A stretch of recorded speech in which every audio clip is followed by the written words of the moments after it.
kind of situation that we are facing. But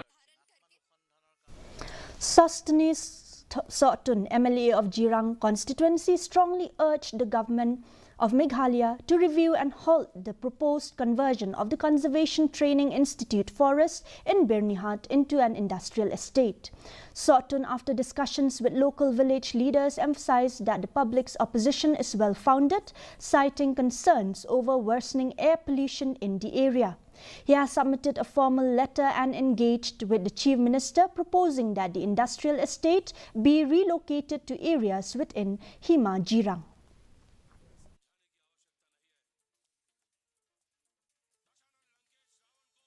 Hadir mangala dapat besar ngalai baki komplain lain ke jeng berskau nak ilang gisnong kalong ke ba long genuine ane ke basongnya bat dai nak ta tau nak ilang jongaru nga ye don lang bat ki bo de gisnong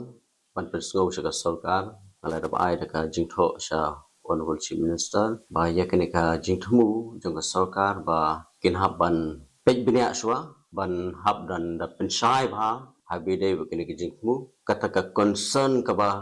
hadu kata-kata hakibide bat ka jing jaklia jong kal air hani hakithan Byrnihat hi brokoi ka ba baro ngitip ka Byrnihat ka bat ek record kum ka town ka ba